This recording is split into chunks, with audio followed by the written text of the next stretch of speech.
The biting wind howled like 1,000 hungry ghosts across the desolate Yakutian taiga, a sound Eliana knew intimately, a lullaby of the frozen north. At 90 years old, her face was a roadmap of resilience, etched with the lines of countless winters, each wrinkle a story of survival. But this winter was different. The air itself felt like shattered glass at 71 degrees, a temperature that stole breath and froze hope. Her gnarled hands, usually steady, trembled slightly as she checked the perimeter of the bison enclosure, the only sound the crunch of her felt boots on the diamond-hard snow. The massive, shaggy forms of her Yakutian bison, steam rising from their nostrils in the brutal cold, were her life's purpose, her late husband's legacy, and the very heart of her existence. They were a rare, genetically pure herd, a living link to an ancient past, and their survival was her sacred trust. Suddenly, a low, guttural growl ripped through the silence, not from one, but from many throats, sending a shiver down her spine that had nothing to do with the cold. Her keen eyes, though aged, spotted them first. A pair of glowing yellow eyes in the gloom, then another, and another.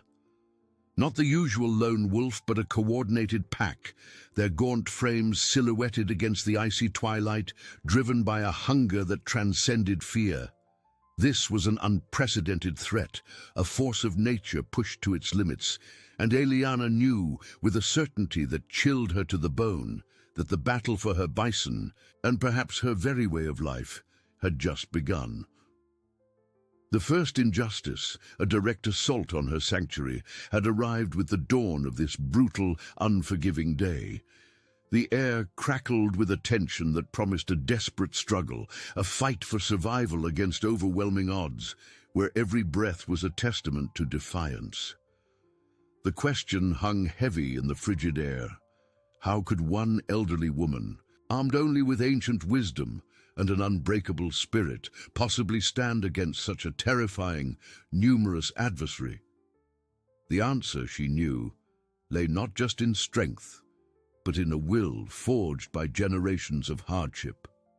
This was a winter unlike any Eliana had ever witnessed, a 3-week marathon of Arctic fury that made even the most seasoned trappers in the scattered communities wonder if the world itself was turning against them. The thermometer had plummeted past anything recorded in local history, making a typical Alaskan winter feel like a balmy spring day. Even the deep freezer in the local grocery store, back in the nearest small town, seemed warmer than the air outside her homestead. Every breath was a challenge, every exposed patch of skin a target for instant frostbite. Yet Eliana moved with the purposeful grace of someone who had long ago made peace with the unforgiving rhythms of the taiga. Her small, isolated ancestral homestead, nestled deep within the wilderness, was more than just a home. It was a fortress of memory, a repository of her heritage, and the last stand for her family's most precious inheritance. The bison, with their thick, shaggy coats and powerful builds, were magnificent creatures, a living echo of a bygone era. They were more than livestock, they were family, each one a testament to the dedication of her late husband, Ivan, whose spirit she felt guiding her every day. His passing had left a chasm in her heart, a grief that still gnawed at her, but also a fierce resolve to protect what he had cherished most. Failing his legacy, allowing this herd to perish, was a fear that haunted her more intensely than any blizzard. She often thought of Dmitri, her grandson, who had long since left the frozen expanse for the concrete canyons of urban life, chasing dreams she couldn't fathom. He saw only hardship here, not the profound beauty and deep connection to the earth that sustained her. She wondered if he would ever understand the weight of this responsibility, the silent promise she had made to Ivan and to their ancestors. As the shadowy forms of the snow leopards solidified into a chilling reality, Eliana's mind raced, recalling the ancient stories passed down through generations. Her ancestors had faced similar trials, though never on this scale. 1,000 snow leopards. The thought was almost mythical, a nightmare made flesh. Their usual hunting grounds must have been utterly barren, stripped clean by the relentless cold, forcing them into this desperate, suicidal charge. These were not just animals, they were starving spectres, driven by an instinct for survival as fierce as her own. She gripped the worn wooden stock of her old hunting rifle, its cold metal a familiar comfort against her palm. It was a tool, but her true weapon was the wisdom accumulated over 9 decades, the intimate knowledge of the land and an unshakable belief in the strength of her heritage. The first leopard, a magnificent male with eyes like chips of amber, lunged, a blur of white against white. Eliana didn't hesitate. A shot cracked through the frigid air, not aimed to kill, but to deter. The animal yelped, veering off, a streak of crimson marking its shoulder. It was a warning, a declaration of war. The rest of the pack paused, their collective hunger briefly overridden by surprise. They were accustomed to preying on the weak, the isolated, not a formidable 90-year-old woman who met their ferocity with an even greater ancestral fire. This was not the timid, easy meal they had anticipated. This was Eliana, the matriarch, the guardian, and she would not yield. Her body might be aging, her joints sometimes ached with a deep, persistent cold, but her spirit, forged in the fires of the Yakutian wilderness, remained as unyielding as the permafrost beneath her feet. She moved with a surprising agility, her felt boots crunching rhythmically in the snow, her eyes scanning the perimeter, assessing the threat. The sheer number of predators was overwhelming, a sea of predatory eyes glinting in the pale pre-dawn light. It felt like watching a B-movie monster flick, only this was terrifyingly real, and she was the star of her own chilling drama. She knew she couldn't hold them off indefinitely with just her rifle. This wasn't a skirmish, it was a siege. The ancient, sacred Hidden Valley, where the bison often grazed in milder seasons, felt 1,000,000 miles away now, a distant dream of safety. Her focus narrowed to the immediate, the terrifying present. The frigid air, already a biting menace, now vibrated with the guttural snarls of the encroaching predators. Eliana, her breath pluming like white smoke in the brutal cold, found her 90-year-old frame responding with an instinctual agility that defied her years. The initial skirmish was a terrifying blur of teeth and desperate cries, a chaotic dance on the snow-packed earth. She moved with a surprising swiftness, her heavy, snow-crusted staff, a family heirloom passed down through generations of Yakutian protectors, whistling through the air as she wielded it. This ancient piece of larch wood, smooth with age and etched with the marks of countless winters, became an extension of her unyielding will, a formidable barrier against the most audacious of the wolves lunging from the shadows. Her loyal companions, a small pack of sturdy Yakutian Laika dogs, moved like furry shadows, their barks echoing sharply in the vast silence of the taiga. They were well trained, their instincts honed by a lifetime of guarding the herd, and their furious yelps and precise nips at the heels of the encroaching predators bought Eliana precious seconds, moments she desperately needed to assess the overwhelming threat. This was no random attack, no opportunistic raid by a few hungry animals. The pack was larger, far more organized, and impossibly bolder than any she had encountered in her long life. Their desperation was palpable, a chilling reflection of the extreme cold that had decimated their usual prey, pushing them to a point of no return. Their eyes, glowing red in the dim, pre-dawn light, held a hunger that went beyond mere survival. It was a primal, all-consuming need. The genetically pure Yakutian bison, usually placid and formidable, huddled together, their powerful, shaggy bodies forming a living barricade against the encroaching danger. Yet their fear was evident, a low rumble of unease emanating from the massive beasts, a sound Eliana knew all too well. She understood the unspoken language of the taiga, a dialect of survival and instinct. This was not a fleeting raid, but a sustained siege, a relentless assault that would test her to her very core. Her immediate goal shifted from simple protection to strategic defense, a grim realization settling upon her that her limited resources, both in terms of her own strength and the sparse provisions, would not last long against such numbers. She was facing an army of shadows, driven by an insatiable hunger that the tiger itself had wrought. A profound ache, deeper than the biting cold, settled in her chest as she recalled her late husband Bayan. He had been a man as sturdy as the ancient larch trees surrounding their homestead, his spirit as unyielding as the permafrost beneath their feet. It was Bayan who had taught her every trick of survival in this unforgiving land, every nuance of animal behavior, every secret of the wind and snow. His absence, a profound loss she still carried like a heavy mantle, felt heavier than ever in this moment of crisis. She knew he would have faced this threat with the same stoicism, the same quiet courage, but the loneliness of the fight pressed down on her, a crushing weight that threatened to buckle her resolve. She missed his steady hand, his calm voice, the shared burden that made even the harshest winters bearable. His legacy, the precious herd of bison, was now solely her responsibility, a sacred trust that she would defend with her last breath.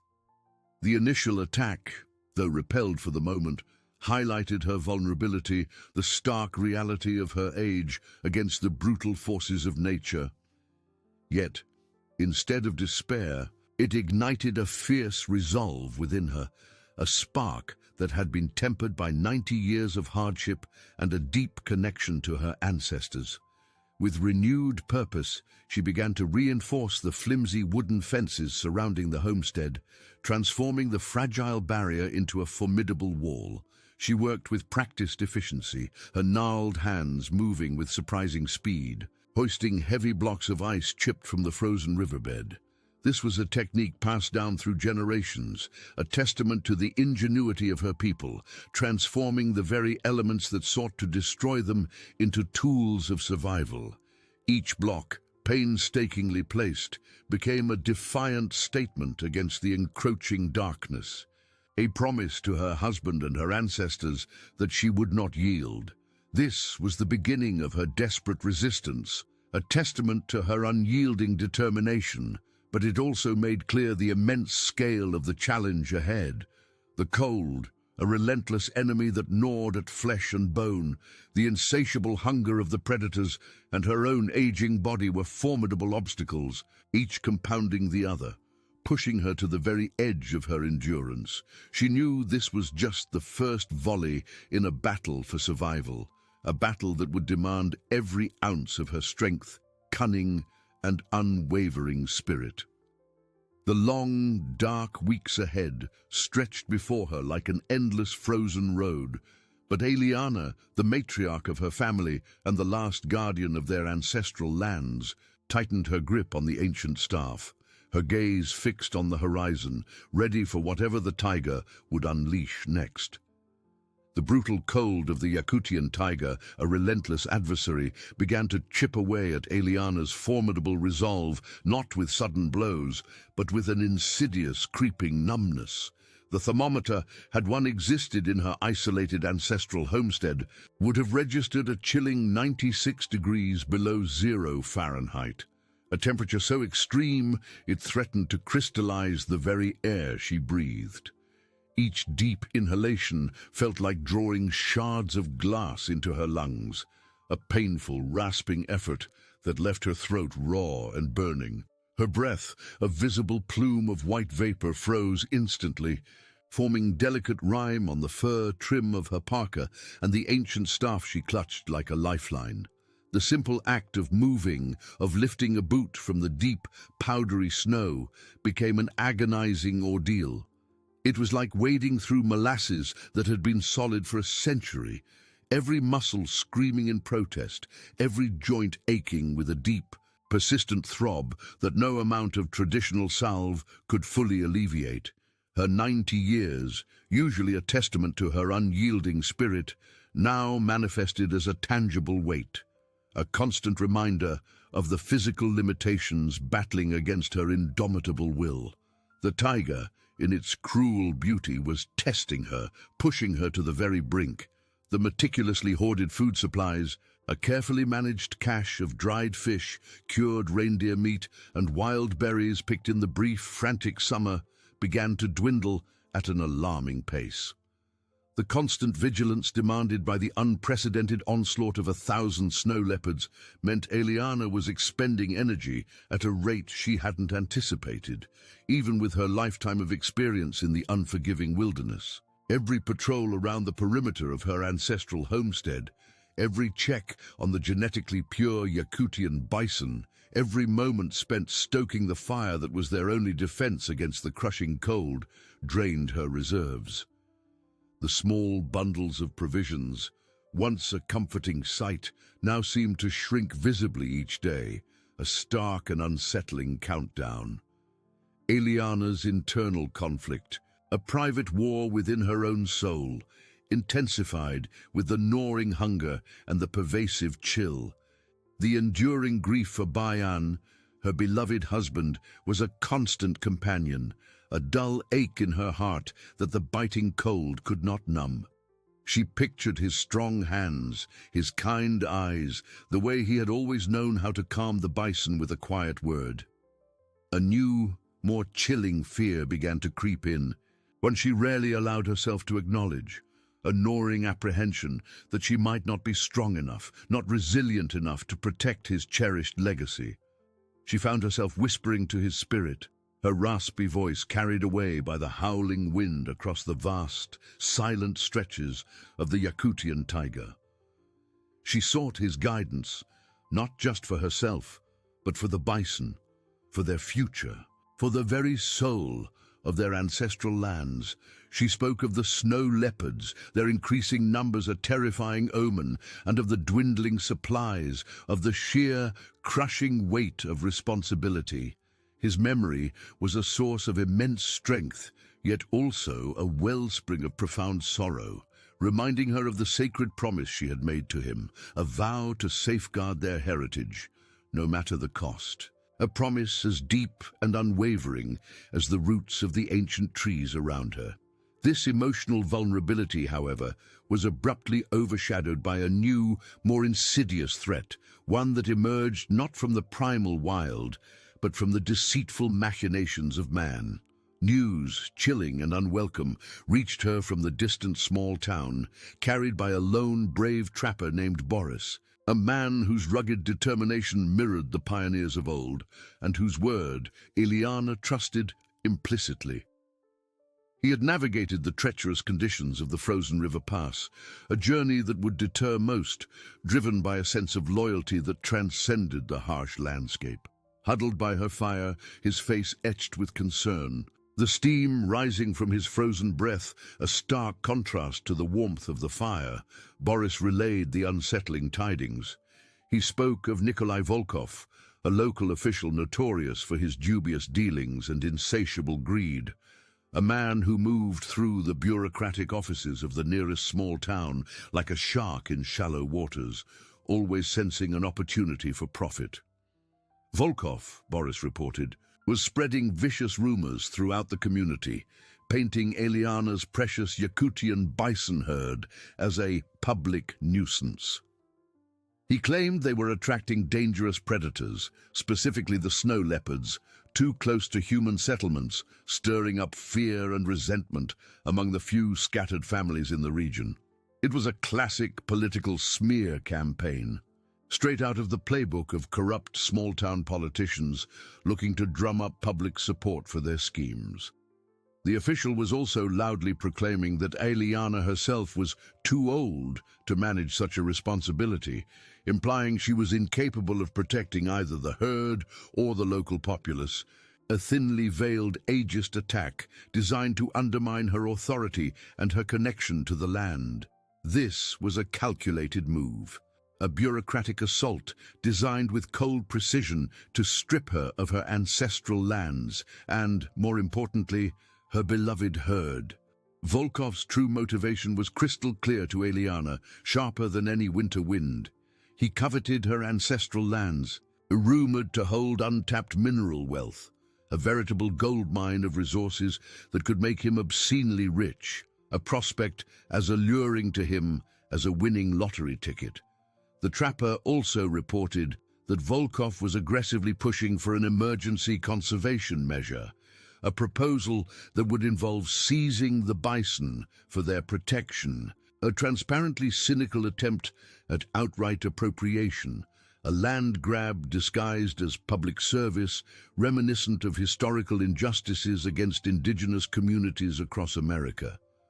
He was leveraging public fear and bureaucratic jargon to achieve his avaricious aims, a maneuver Eliana recognized from stories of her ancestors fighting similar battles against encroaching forces. The injustice of it all, the audacity of a man like Volkov trying to steal what was rightfully hers, what had been passed down through generations, made her blood boil even in the sub-zero temperatures.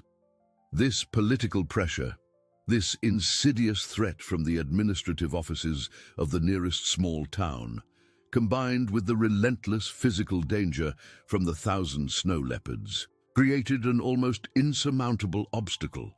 It was a two-front war, a challenge that would test the very limits of her endurance and spirit. The frigid air itself seemed to crackle with an intensified threat, for the attacks from the Great Northern Pack had not merely continued, they had escalated dramatically, transforming from opportunistic skirmishes into a relentless, calculated siege. The predators, fueled by a desperation born of the brutal cold and scarcity, grew bolder with each passing night, their eyes glowing like embers in the encroaching darkness. They no longer merely circled the perimeter.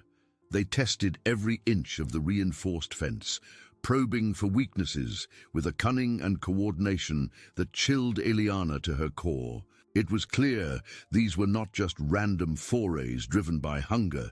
This was a sophisticated operation, masterminded by an intelligent, experienced alpha whose strategic mind rivaled any human's. Eliana, despite her 80 years of life in the taiga, had never witnessed such organized aggression. She observed a chilling pattern emerge. Smaller groups, often a mix of younger wolves and the more agile snow leopards, would create noisy, distracting diversions at one side of the enclosure. They would howl and snarl, scratching at the frozen earth and leaping at the fence, drawing Eliana's attention and a significant portion of her dwindling energy. Meanwhile, the main force, comprised of the most powerful wolves and the elusive, ghost-like forms of the larger snow leopards, would attempt to breach another, often less visible section of the barricade. They moved with a chilling synchronization, like a well-drilled unit executing a complex maneuver, their silent, stealthy movements a stark contrast to the boisterous feints. This was less a hunt and more a war of attrition designed to exhaust her, to wear down her defenses until a critical vulnerability appeared. The sheer scale of the pack, now estimated to be well over 1,000 individuals, was overwhelming, making every defense a desperate gamble against impossible odds. The gnawing fear of failing her late husband's legacy, of seeing his beloved bison succumb, tightened its grip around her heart with each passing hour. She found herself increasingly relying on her instincts, honed over a lifetime of survival, to anticipate their next move. Her sleep became a luxury she could barely afford, snatched in short, uneasy bursts, her mind constantly alert to the slightest change in the wind, the faintest rustle in the snow. The constant strain etched deeper lines into her weathered face, and her body, though resilient, began to protest the relentless demands placed upon it. She often found herself leaning heavily on her staff, her breath misting in the frigid air, as she surveyed the silent, snow-covered landscape, knowing that hidden within its pristine beauty lurked 1,000 hungry eyes. The weight of her grief over her husband's passing, a constant companion, now intertwined with the fear of failing his sacred trust, creating an internal battle as fierce as the one raging outside her gates. One particularly brutal evening, as the temperature plummeted to nearly 100 degrees below 0 Fahrenheit, a cunning maneuver by the pack resulted in a near breach that sent a jolt of pure terror through Eliana.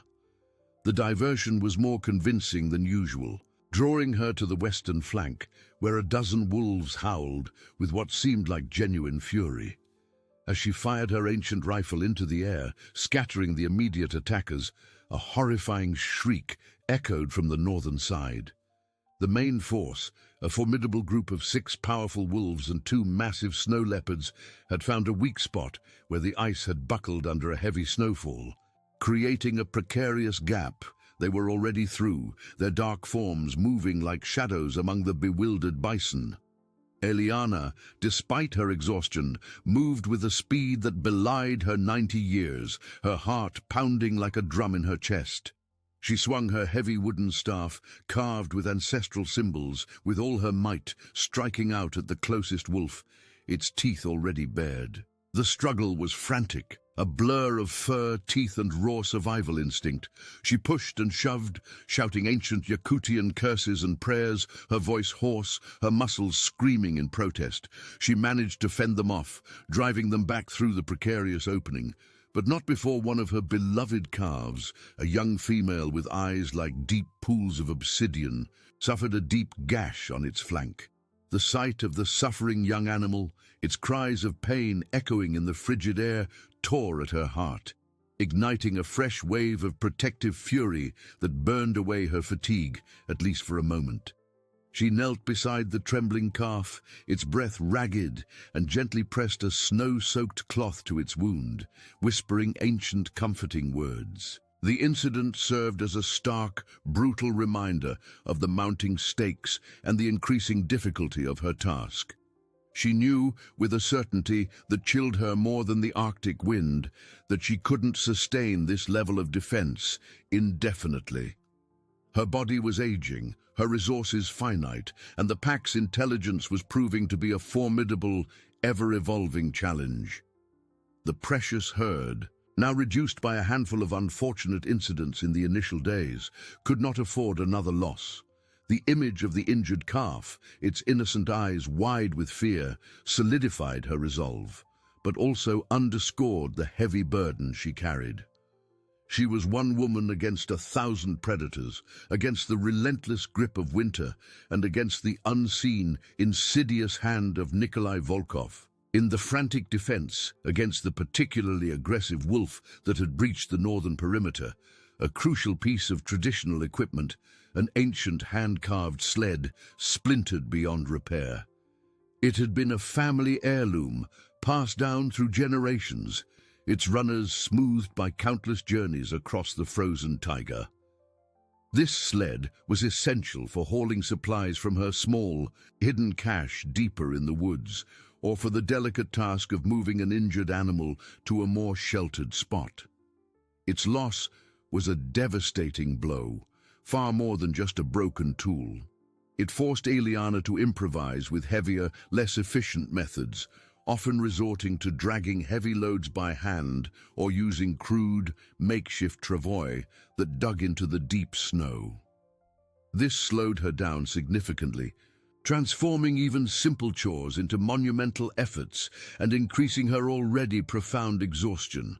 The physical burden, already immense, now felt almost unbearable, a constant ache in her bones and muscles.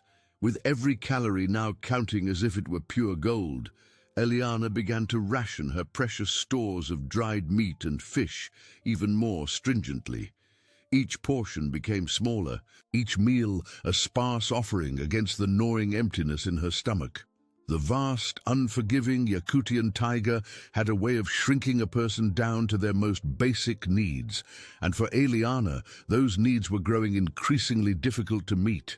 The constant gnawing emptiness in her stomach was a stark reminder of her dwindling provisions, a reality that pressed down on her with the weight of the endless winter sky. Just as despair threatened to take root, a faint, insistent drone, alien to the natural symphony of the wind and the creaking ice, sliced through the frigid silence. Her head snapped up, her keen eyes, though aged, scanning the distant horizon. A plume of snow, barely discernible at first, then growing steadily larger, indicated something approaching. A snowmobile, a rarity in this remote, brutal region, especially under such extreme conditions. Hope, a fragile, nearly forgotten ember, flickered within her. The machine roared closer, its engine a defiant challenge to the overwhelming quiet, as it finally pulled to a stop near her ancestral homestead, kicking up a final dramatic spray of powder. Eliana recognized the figure dismounting. It was Dmitri, her grandson, his face grim and etched with a concern that seemed at odds with the modern, detached persona he usually projected. He looked like he'd just stepped off a flight from a bustling metropolis, his parka sleek and new, a stark contrast to Eliana's weathered traditional furs. He had heard the whispers, the chilling rumors of the escalating attacks on the wild herds and the insidious machinations of Nikolai Volkov, tales that had somehow pierced the insulated bubble of his urban existence. A residual sense of duty, a faint echo of the family loyalty he'd long tried to bury, had stirred him from his comfortable city life, prompting this perilous journey. Yet, as he approached, his initial greetings were laced with the unmistakable skepticism of a city dweller. "Grandma," he began, his voice raspy from the cold, "this whole thing, it's just nature, isn't it? Predators follow the food. It's tough, I know, but it's always been this way out here." He dismissed Eliana's urgent concerns about the unprecedented nature of the predator threat, attributing the relentless assaults to nothing more than natural cycles, a harsh but normal part of the Yakutian wilderness, as if his brief internet searches could unravel the intricate wisdom of 90 years lived on this very land. His words, delivered with a detached, almost academic air, felt like a slap across Eliana's face. She had felt the shift in the land, the desperation in the air, the unnatural ferocity of the attacks. A primal instinct honed over decades, telling her this was different, deeper, more sinister than any ordinary winter. Natural cycles. Eliana's voice, though weary, held an edge of steel. "You think I haven't seen a harsh winter, boy? You think I haven't seen hungry wolves? This is 1,000 times worse. This is a hunger that devours everything. A madness in their eyes I have never witnessed." Dmitri sighed, running a gloved hand over his short, neatly trimmed hair, a gesture that spoke volumes of his impatience. "Grandma, with all due respect, you're 90. It's time to let go. You can't fight this. It's too cold, too dangerous. You need to come back with me, back to the city, get a warm apartment, a real bed. We can figure something out for the bison, maybe sell them to a research facility or a zoo. They'd be safe there, and you'd be safe too." His suggestion, born of a genuine but misguided concern for her safety, felt like a betrayal.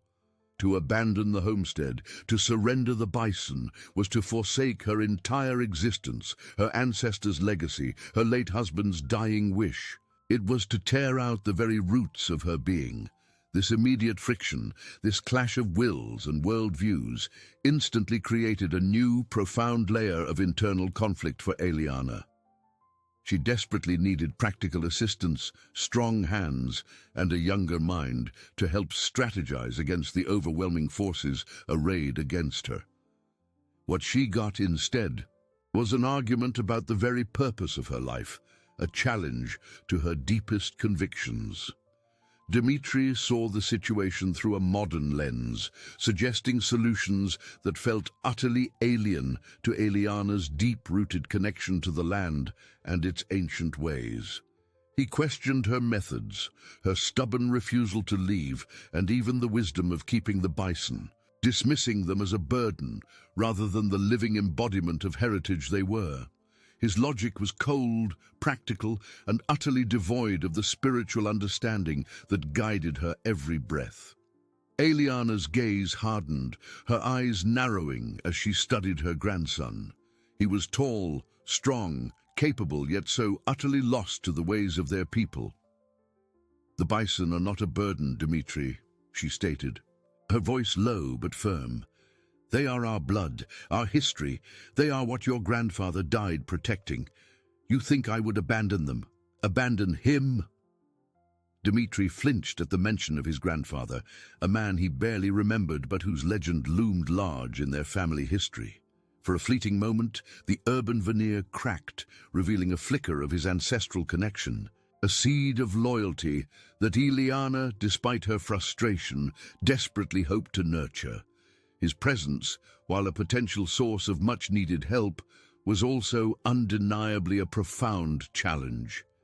He represented the world Eliana had resisted for decades, a world of easy answers and forgotten traditions. She understood his fear, his desire for her to be safe, but safety, to Eliana, was not found in the sterile confines of a city apartment, but in the fierce, enduring heart of the taiga, protecting what was theirs.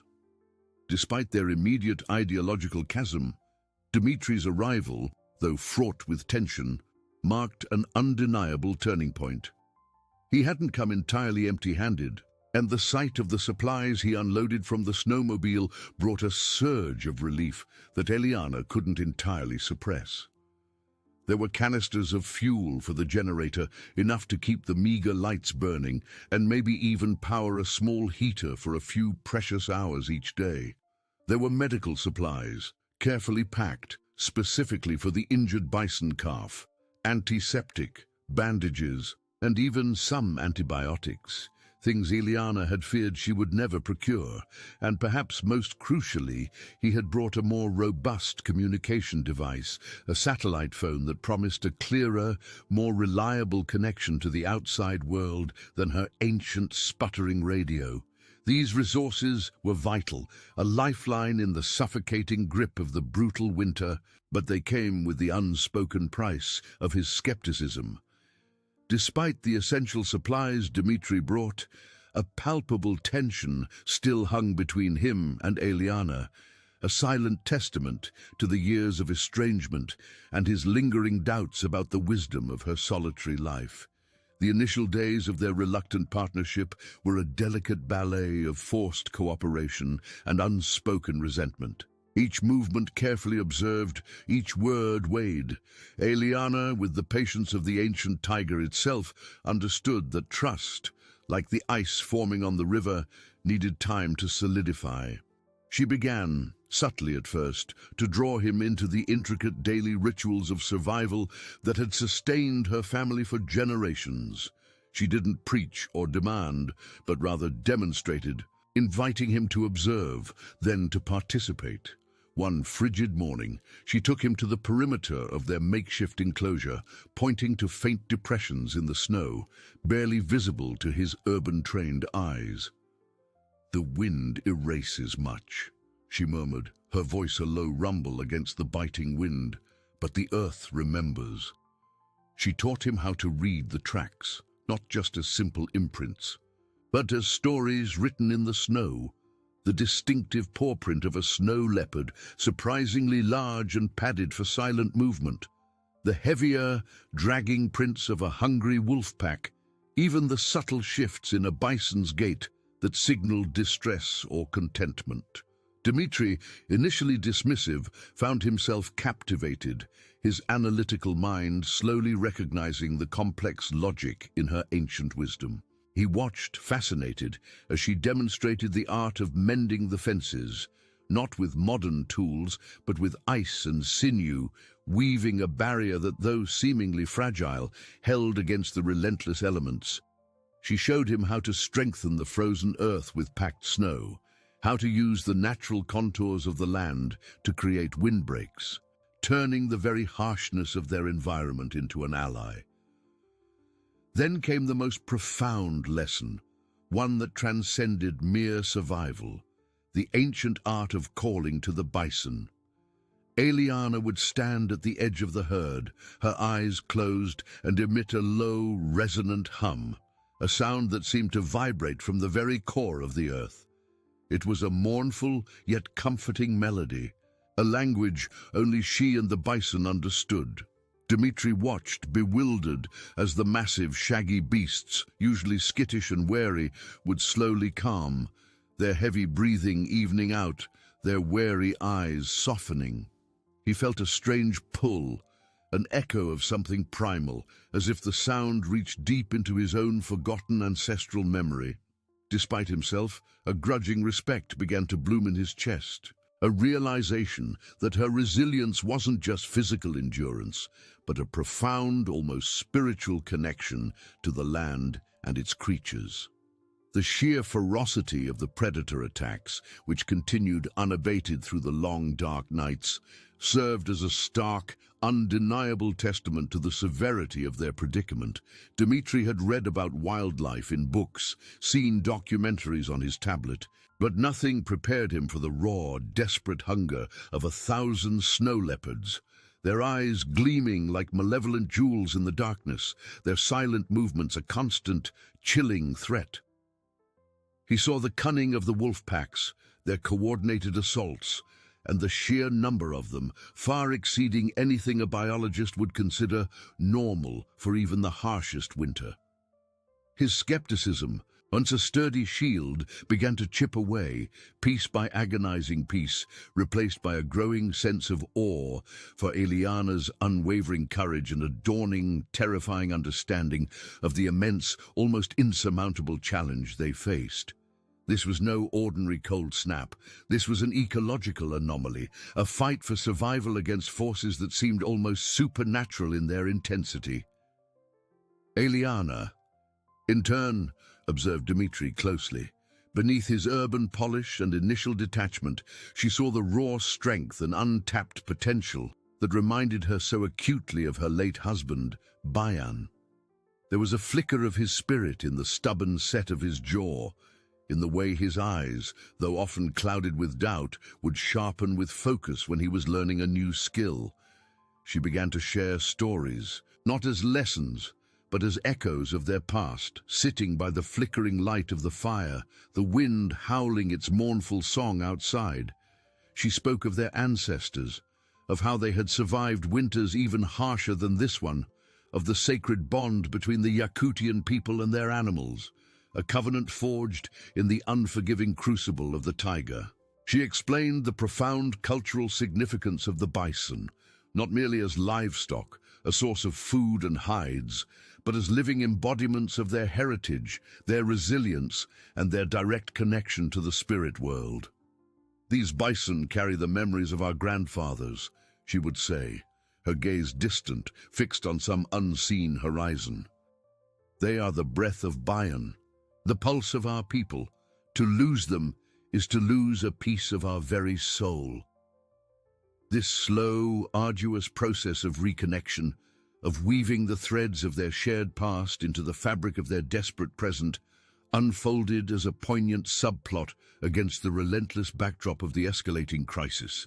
The cultural element of ancestral wisdom, once an abstract concept to Dmitri, became a tangible force, guiding Eliana's every decision, her every action, and slowly, irrevocably, influencing Dmitri's own perspective. He started to see Nikolai Volkov's insidious actions, his greedy schemes to exploit Eliana's land and seize the herd, not just as a legal threat, a bureaucratic nuisance, but as a profound assault on their very identity, a desecration of everything Eliana held sacred. The fight for the bison was no longer just about protecting animals. It was about defending their ancestral legacy, their very right to exist as Yakutian people. In rare, quiet moments, when the fire crackled low and the tiger held its breath, Eliana allowed herself a glimpse of vulnerability. She confessed her gnawing fear of failing Bayan's trust, of being unable to uphold the promise she had made him, to protect their herd, their land, their heritage. "He believed in me, Dmitri," she whispered, her voice thick with unshed tears. "And I fear I am not strong enough." Dmitri, Witnessing this raw, unvarnished grief, the immense burden she carried beneath her indomitable spirit felt a shift deep within him. The wall he had built around his heart began to crumble. Dimitri's resolve, once hardened by urban cynicism, now found a new, desperate anchor in the frigid wilderness. The bitter cold, relentless as a Minnesota winter wind, seemed to seep not just into their bones, but into the very fabric of their days and nights.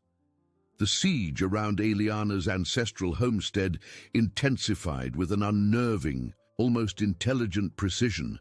The pack of snow leopards, driven by the gnawing hunger of a brutally long winter, seemed to be learning, adapting their tactics with each failed attempt to breach the makeshift defenses.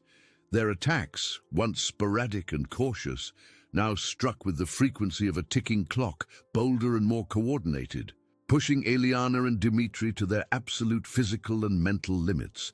It felt like a relentless, full-court press, an unending assault on their every nerve. The injured bison calf, a fragile testament to the herd's vulnerability, continued its struggle despite Eliana's tireless, almost maternal care. Its small, weak frame was a constant aching worry, a visible chink in the herd's armor that the predators seemed to instinctively sense. The constant threat meant sleepless nights spent huddled by the fire, eyes strained against the blizzard's whiteout, and frigid patrols around the perimeter, every snap of a twig, every rustle of snow, sending a jolt of ice-cold adrenaline through their veins. The gnawing anxiety of when the next assault would come, or from what direction, was a heavier burden than the sub-zero temperatures, a constant knot in the pit of their stomachs. One particularly brutal evening, as the wind howled like a banshee through the ancient pines, a particularly aggressive group of leopards launched a coordinated charge. Their eyes glowed like embers in the encroaching twilight, their snarls echoing across the frozen landscape. Eliana, with a lifetime of experience in the taiga, had anticipated their approach from a less guarded flank, and together she and Dimitri had meticulously set a clever trap, using a combination of strategically placed ice-slicked logs and a small, controlled flare of burning fat to create a temporary, blinding wall of smoke and light. They managed to disorient the lead animals, sending them scrambling back into the darkness. Dimitri felt a surge of triumph, a rare, fleeting sense of victory in the face of such overwhelming odds. He saw a flicker of pride in Eliana's weathered eyes, a momentary relief that felt as warm as a campfire. However, that small, hard-won victory was immediately and brutally extinguished.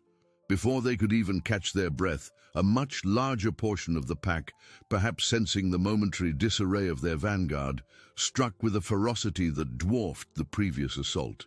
It was a wave of muscle and teeth, a coordinated maneuver that showed a frightening level of predatory intelligence. They moved with the silent, deadly efficiency of a well-oiled machine, pressing from multiple directions, their sheer numbers making the previous group seem like a mere scouting party. Any fleeting hope of an easy resolution, of turning the tide with ingenuity and courage alone, evaporated like steam in the frigid air. This new, overwhelming scale of the problem underscored the true, relentless nature of their adversary. The setback was profoundly demoralizing, a punch to the gut that left them gasping for air, underscoring the stark reality that they were facing an enemy far more numerous and organized than they had ever imagined. Just as despair threatened to set in, a heavy, suffocating blanket settling over their spirits, another unexpected arrival broke through the crushing isolation. Anya, the wise elder and revered shaman from a neighboring community nestled deep in the vast wilderness, appeared on her ancient, hand-carved skis. She moved with a serene strength that seemed utterly at odds with the harsh, unforgiving landscape, her silhouette a beacon against the stark, white horizon. She had traveled for days across the frozen expanse, guided, she explained, by a powerful premonition that something was gravely amiss at Eliana's homestead. Anya brought with her Not only traditional medicines, pungent herbs and poultices that smelled of earth and ancient forests, but also a profound spiritual comfort that settled over the weary homestead like a warm blanket. More crucially, she brought intelligence, a vital piece of the puzzle that linked their immediate struggle with a larger, insidious threat. Anya confirmed Nikolai Volkov's escalating campaign against Eliana. He was, she revealed, actively trying to manipulate local authorities in the nearest small town, painting Eliana as an irresponsible elder whose stubborn actions were not only endangering herself, but potentially the entire region. He spun tales of her mismanagement, framing her protective stance over the bison as a dangerous eccentricity that threatened public safety and even economic development, clearly laying the groundwork for his own nefarious plans. Anya's presence brought a renewed sense of purpose and a much-needed spiritual grounding to the beleaguered homestead. Her deep, intuitive knowledge of the taiga, of the ancient spirits that were said to inhabit its every tree and rock, and of traditional healing practices became an invaluable resource. She understood the profound injustice of Volkov's actions, recognizing his greed as a sickness that threatened the very soul of their shared heritage. She saw the deep suffering Eliana was enduring, not just from the physical strain, but from the emotional toll of fighting to preserve a legacy. Anya offered not just practical aid, helping with the injured calf, sharing ancient remedies, and even offering advice on strengthening defenses, but also profound emotional and spiritual support. Her calm, unwavering demeanor, her stories of resilience, and her quiet rituals against the encroaching darkness provided a sanctuary for their frayed nerves. Her arrival, a testament to the enduring bonds of community and shared heritage that ran deeper than any frozen river, provided a much-needed respite from the overwhelming sense of isolation. It offered a palpable glimmer of hope amidst the growing darkness, a reminder that they were not entirely alone in this desperate fight. The fragile sense of shared purpose deepened with Anya's arrival, but it was quickly overshadowed by a stark, chilling revelation. As the shaman warmed her hands by the crackling fire, her gaze, usually serene, held a somber intensity that immediately put Eliana and Dmitri on edge. She spoke of whispers carried on the icy winds, of legal maneuvering in the nearest town, a place that felt 1,000,000 miles away from their isolated homestead. Volkov, the corrupt official, had secured an interim court order, a temporary injunction designed to strip Eliana of everything she held dear. He had fabricated reports, spinning tales of public safety hazards posed by the wild, untamed bison, and concocted claims of animal welfare concerns, alleging mismanagement of the herd. This carefully orchestrated legal assault, based on manipulated local laws and a blatant disregard for truth, aimed to temporarily seize Eliana's land and her precious bison within the next 7 days. It was a calculated, direct strike against her sovereignty, a profound act of injustice that threatened to unravel generations of heritage in a single bureaucratic stroke. The news hit Eliana like a physical blow, a punch to the gut that left her breathless. For weeks she had battled the raw, brutal elements, the relentless cold that gnawed at flesh and bone, and the terrifying specter of the 1,000 snow leopards. She had faced down nature's fury with an unyielding spirit, her hands calloused from work, her heart hardened by grief, but resolute. Now, a different kind of enemy emerged from the shadows of civilization, a paper enemy, a legal machine designed to dispossess her. It was a fight she hadn't anticipated, a battle waged not with traps and spears, but with documents and decrees. The very concept of her ancestral land being deemed a public hazard was an insult, a malicious twisting of reality that curdled her blood. The thought of losing Bayan's legacy, the genetically pure Yakutian bison, to some greedy official for unethical, profit-driven ventures, was a torment worse than any physical pain. Her mind, usually so clear and focused on survival, reeled with the sheer audacity of Volkov's scheme. This wasn't just about the land or the bison anymore. It was about her very identity, her family's place in the world, and the sacred trust she held for her ancestors. The weight of this new threat pressed down on her, heavier than any blizzard. Dmitri, witnessing the blatant injustice unfold, felt a surge of indignation that surprised even himself. His initial skepticism, his urban detachment, dissolved in the face of such calculated cruelty. He had left the taiga for the concrete canyons of the city, seeking a different kind of life, one free from the constant struggle for survival against nature's whims. He had pursued a legal education, dreaming of a career where logic and justice prevailed. Now, staring at his grandmother's face, etched with a pain he rarely saw, he realized the true purpose of his knowledge. The intricate web of urban legal systems, once a source of pride, now became a vital weapon in a fight he never imagined he'd be part of. He thought of the endless hours spent poring over case law, the meticulous dissection of statutes, the relentless pursuit of due process. All of it, he now understood, could be brought to bear against Volkov's predatory machinations. The fight was no longer just about saving bison.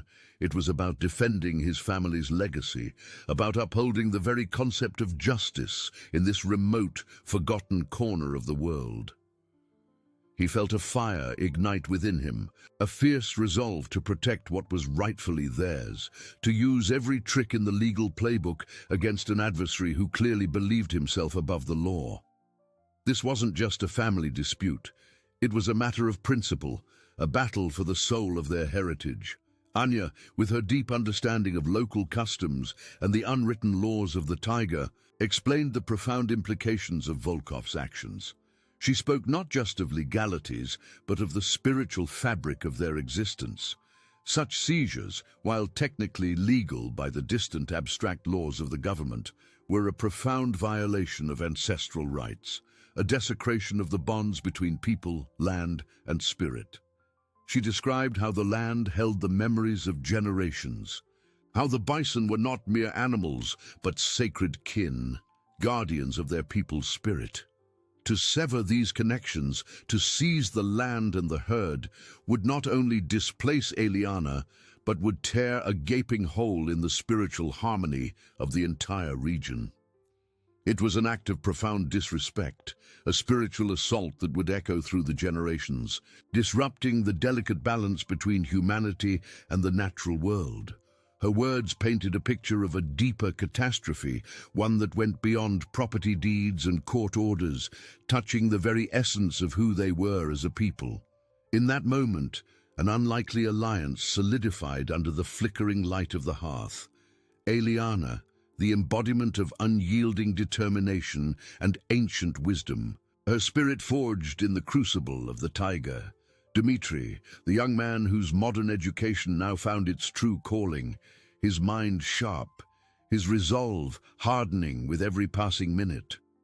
And Anya, the shaman, whose spiritual guidance and profound understanding of traditional knowledge provided a vital anchor, connecting them to the timeless truths of their ancestors. Their combined strengths, ancient wisdom, modern legal acumen, and unwavering spiritual resolve now focused on a single, desperate goal: to somehow prove Volkov's corruption and protect Eliana's rights before the ticking clock of the deadline expired. The weight of their task was immense. The stakes had never been higher, pressing down on them with the crushing force of 1,000 tons of ice. The loss of the bison and the land would not merely be a financial setback or a personal tragedy. It would mean the complete eradication of Eliana's way of life, the silencing of generations of tradition, and the utter obliteration of Bayern's enduring legacy. It would be the end of everything they had fought so fiercely to preserve, a final, devastating blow from which they might never recover. The battle against the elements and the predators now seemed almost simple compared to the insidious complexities of human greed and bureaucratic corruption. They had 1 week to find a way to expose the truth and to reclaim their rightful place in a world determined to forget them. The precarious week they had been granted, a fragile reprieve to gather their defenses against the looming legal battle, was suddenly eclipsed by a force far more ancient and indifferent than any human machination. A low, resonant rumble, deeper than any thunder Ileana had ever known, began to echo across the vast, frozen expanse of the Yakutian taiga. It was a sound that vibrated not just through the ice and snow, but deep within the bones, a primal warning that preceded a meteorological behemoth, unlike any recorded in living memory. The sky, which had only moments before been a pale, wintry grey, began to bruise, deepening to an ominous, almost bruised purple that seemed to press down on the earth. The wind, already a relentless sculptor of snowdrifts and a biting adversary, began to whip into a frenzied gale, howling with a newfound terrifying intensity that spoke of chaos unleashed. Then, without warning, the white silence descended. Not a quiet, gentle fall of snow, but a maelstrom of unprecedented intensity, a blinding, all-encompassing blizzard that swallowed the world whole. It was a phenomenon whispered about in ancient Yakutian legends, a storm so profound it erased the very concept of horizon, turning the familiar landscape into a featureless, terrifying void. Ileana's isolated ancestral homestead, nestled deep within the wilderness, became the epicenter of this furious assault.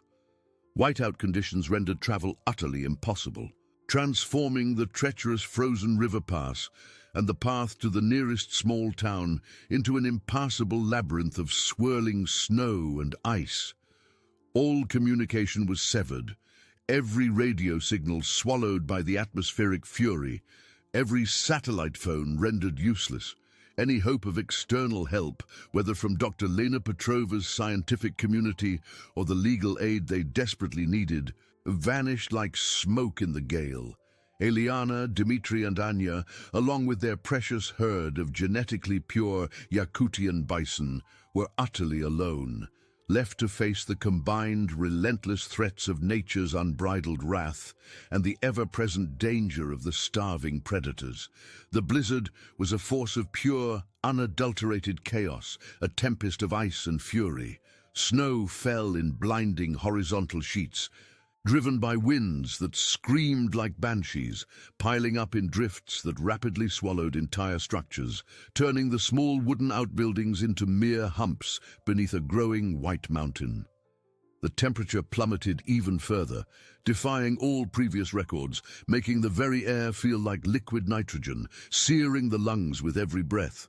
Visibility dropped to mere feet, sometimes inches, turning the familiar landscape into a terrifying, disorienting expanse where even stepping outside meant risking being lost forever in the swirling white. Inside the main cabin, their sole source of electricity and heat, the generator, which had bravely chugged along for weeks, sputtered with a final, mournful cough and died, its fuel line freezing solid in the unimaginable cold. The sudden plunge into absolute darkness was profound, an almost physical blow that deepened their sense of isolation, enveloping them in an even more profound, bone-chilling cold that seemed to seep into their very souls. This extreme isolation, a complete severance from the world beyond their immediate frozen walls, coupled with the relentless predator attacks that, astonishingly, continued even through the storm's initial fury, pushed their endurance to its absolute breaking point. The snow leopards, driven by an instinct for survival as fierce as their own, became ghostly specters in the whiteout, their hunger an unyielding force. Dmitri, who had once sought the comfort and predictability of urban life, found himself stripped bare of every modern convenience, every safety net. For the first time, truly, he understood the raw, brutal meaning of vulnerability in the wild. The comforts of Silicon Valley, the vibrant bustle of a metropolis, seemed like a distant dream, a flimsy illusion compared to the stark reality of the tiger's unforgiving embrace. He saw the fear in the bison's wide, dark eyes, felt the tremor of the earth when an unseen predator stalked near, and knew with a certainty that shook him to his core that their lives hung by a thread as thin as ice. Eliana, however, remained an unyielding pillar of strength, a living repository of generations of ancestral knowledge. Her grief for her late husband, a gnawing ache that had once threatened to consume her, now fueled an almost supernatural resolve. She moved with a purpose born of instinct and experience, guiding them with quiet authority. She directed Dmitri and Anya in reinforcing their shelter, packing snow against the walls for insulation, a technique passed down through countless brutal Yakutian winters. They melted snow for water over a carefully guarded, flickering fire, conserving every last ember of heat from the dwindling woodpile as if it were pure gold. She taught Dmitri how to read the subtle shifts in the wind, how to listen for the telltale silence that preceded a fresh onslaught of snow, how to move with minimal energy to preserve warmth. Her hands, gnarled by age and toil, worked with a tireless efficiency, weaving makeshift blankets from old furs, patching cracks in the walls, her eyes reflecting a fierce, protective fire that defied the encroaching cold.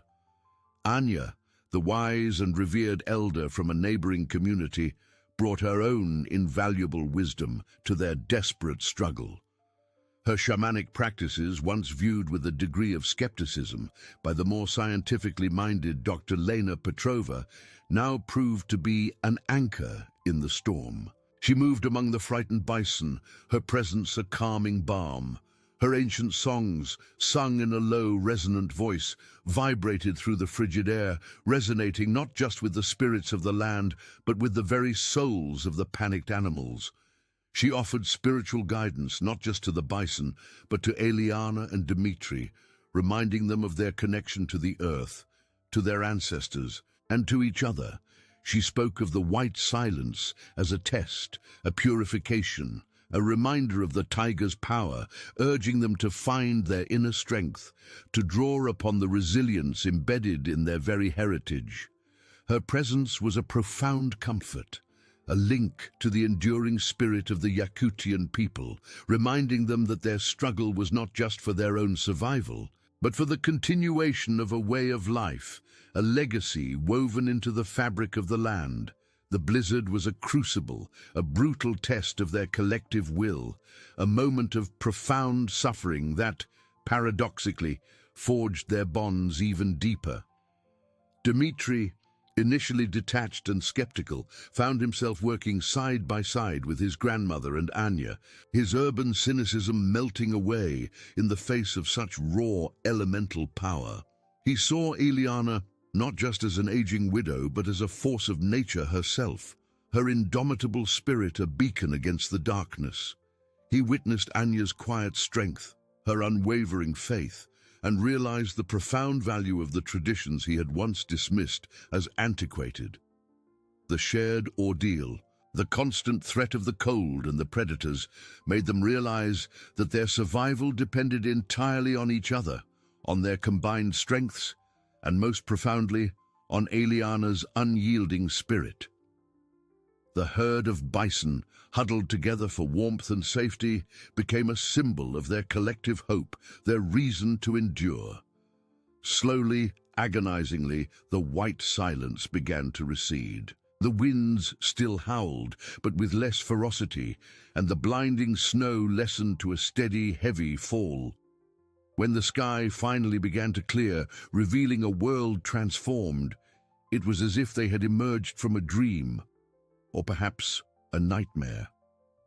The landscape was utterly unrecognizable, buried under an impossible depth of snow. The homestead was a series of white mounds, the tiger a pristine, silent wilderness. The generator remained stubbornly frozen, but the immediate threat of the blizzard had passed. They were alive. The bison, though weakened, had also endured thanks to their tireless efforts and Anya's calming presence. The world they re-emerged into was one forever changed, both externally and internally. The legal battle with Nikolai Volkov, which had seemed so pressing, now felt distant, almost trivial compared to the raw, visceral fight for survival they had just won. The blizzard had, in its own brutal way, served as a powerful, undeniable testament to Eliana's unwavering connection to her land and her herd. When the first snowmobiles finally broke through the cleared frozen river pass days later, carrying Dr. Lena Petrova, a small team of legal representatives and even a few concerned journalists, they found not a defeated, broken family, but a united, resilient trio, standing amidst their surviving bison, their faces etched with hardship but alight with an undeniable, quiet triumph. Dr. Petrova, witnessing the sheer scale of their survival against such impossible odds, had her professional skepticism utterly transformed into profound respect. The scientific evidence of the bison's genetic purity, which she had meticulously gathered, now carried an added weight.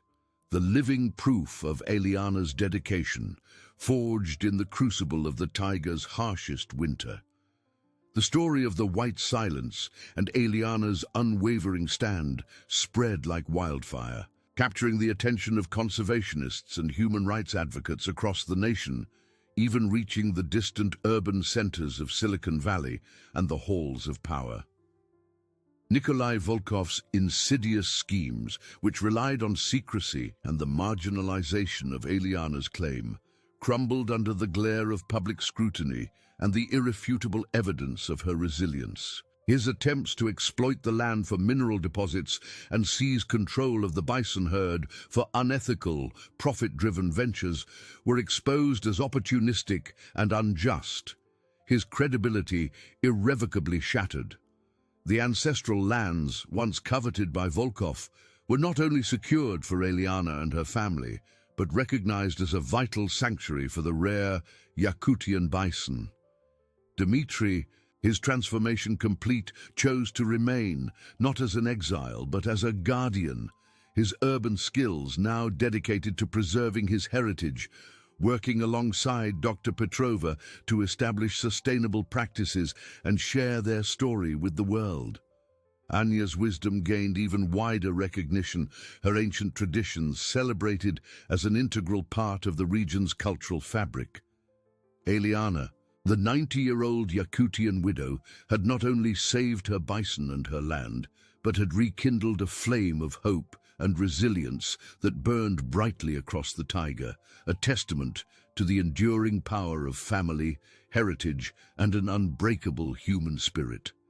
Her legacy, and that of her late husband, was not just preserved, it was renewed, stronger and more vibrant than ever, a beacon of defiance against both the brutal forces of nature and the insidious greed of humankind. The sun, now a brilliant, hopeful orb in a sky of pristine blue, cast long, shimmering shadows across the snow-covered taiga. Eliana stood at the edge of her homestead, watching her bison graze peacefully, their breath pluming in the crisp air. She had faced 1,000 snow leopards, a corrupt official, and a blizzard that sought to erase them all, and she had prevailed. Her heart, once heavy with grief and fear, now swelled with a quiet, profound joy. She had upheld her promise not just to her husband, but to her ancestors, to the land, and to the future. Her journey was a testament to the power of a single, determined soul to stand against overwhelming odds, reminding us that true strength lies not in might or wealth, but in an unyielding spirit, a deep connection to one's roots, and an unwavering love for what truly matters. If Eliana's unwavering spirit and her incredible fight for her legacy inspire you, hit that like button to show your support, subscribe to our channel for more tales of extraordinary courage and resilience, and share your thoughts in the comments below. What does true resilience mean to you, and how do you find strength when facing your own white silence? Your stories matter,